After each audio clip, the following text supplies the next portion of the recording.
what are some of the programs that you've developed? You're at Federal Way Public Schools. It's one of the most diverse school districts in the country. You told me before 105 different Yep. languages are represented in the district. So, what are some of the programs that you've developed that connect kids with meaningful work, or at least connect kids with the idea of maybe this career is something I can do? Some of the programs that we've developed are our construction pre-apprenticeship program. So it's 85% diverse today. We have 47 kids in the class, and we have 11 girls currently. But we were finding out with Federal Public Schools having so many languages, we wanted to make sure that all kids were exposed to this career option. So we pulled some data. We partnered with the Boys and Girls Club Youth Force and the Northwest Carpenters Institute, and we did a 6-week multilingual construction exploration program. So we had a class with a Spanish and English speaking teacher, myself, and we had students in the class that spoke Pashto, Dari, Ukrainian, and Spanish. And we're like, this is going to be great. And I'm thinking, I know multilingual kids. I interact with our multilingual staff. But some of these kids had only been here in our country for 3 months, but they were really interested in this opportunity. So yes, we learned construction math. We learned about careers, opportunities all across the spectrum, from going into work as an apprentice right out of high school, construction management, construction technology, project management. But mostly what we learned was how to communicate, even with limited communication skills. So every day we would start out and learn a different phrase or food from each other's culture. And so, yes, it was about exploring construction management, but it was really about kids feeling comfortable talking about what they really wanted to do. So, yes, a couple of them were in construction management. We found out folks that wanted to be engineers, doctors, because they felt comfortable talking in their limited English skills. So we could connect them with those programs and get them in classes that were actually something that they were interested in. Our Ignite program, Inspiring Girls Now in Technology Evolution, we did the first ever multilingual panel.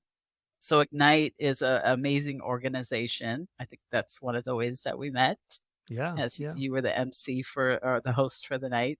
But we worked with a company called Remitly that transfers and sends money around the globe to multiple countries. And they had their multilingual staff come in and we went to them, to Remitly in Seattle, and we brought all 50 multilingual girls to come and learn about careers in STEM. But instead of the program being spoken in English, it was spoken in kids' home languages. I was the English speaking person. Um, so those are some of the ways that we are looking at providing opportunities for our multilingual scholars in their home language. Again, because representation matters. It sounds great if you hear it from your teacher or even from your parent, or you'll watch a YouTube video, but to be in a room, being able to ask questions in a language that's comfortable for you, with somebody that looks like you, comes from where you are. And later, as part of the Ignite program, you have lunch together. So you can have those more casual conversations like, what did you want to be when you're in high school? How does it feel to be the only woman, in your field? Or, how do you overcome self-doubt? And actually being able to have those conversations has been really meaningful and powerful for our girls in the Ignite program. And I think what's so cool about what you said, Charissa, is that for so many years, I have a lot of friends with diverse backgrounds who, when they were growing up, really were encouraged to downplay their diversity, to downplay their cultures, and to almost ignore that diversity because it was somehow it would put them at a deficit, or it was somehow a negative. But what we're discovering in the workplace today is that diversity is strength, and the more diverse voices you have in the workplace, the stronger that workplace is. So what a cool thing to embrace for these young people, to not ignore their backgrounds and their ethnicities, but to embrace them and to celebrate them. And our students, I'm from the generation where the way that I was going to get by or to get promoted was to assimilate, speak like the common language of folks, dress that way, the young people nowadays are feeling more confident. It's like, you wanted a diverse person. This is how a diverse person acts. And I'd Yeah. like you to adjust to me. I'm not adjusting to you. We held mock interviews for our construction pre apprenticeship program, and a very shy Ukrainian young man. uh, I mean, he had his eyes down. He was developing in his interviewing skills, but the person that interviewing was also bilingual and started speaking to him in Ukrainian. And the young man's eyes just lit up, and he was telling him, it's actually an asset for you to be bilingual. And then the kid exposed that he actually speaks 4 different languages Oh my and went gosh. from talking like this all nervous to coming out confident. So it's great to have uh, community mentors come in and give the kids that information again, because parents and teachers will be wow, wow, wow, wow. They need to hear it from real people in the real world. You mentioned Ignite Worldwide. It's an amazing nonprofit started by Kathy Rajveller, Yes. and essentially just to show girls and young women the possibility in STEM education and STEM careers. We're now seeing girls who've actually graduated and are now working in STEM careers. That must be so rewarding to actually see that right now. It is amazing because we're to the point now, like you said, some of the girls and non-binary folks have graduated from college, are working. They're coming back as mentors. They're working in STEM in all different types of fields. We have a young lady working in the legal field, insurance, of course, the regular Microsoft, Amazon that you can think of, but they're actually coming back and they're serving on Ignite panels. They're coming back and doing coding clubs right here in Federal Way Public Schools. And it's something that we encourage all of our seniors to do, is to come back and mentor and represent. I mean, even through our teacher academy, we have all sorts of diverse kids that want to become teachers, and we encourage them and actually write a letter of intent for them after they graduate from college to come on back to Federal Way Public Right. Schools, so we have more teachers that look like our kids.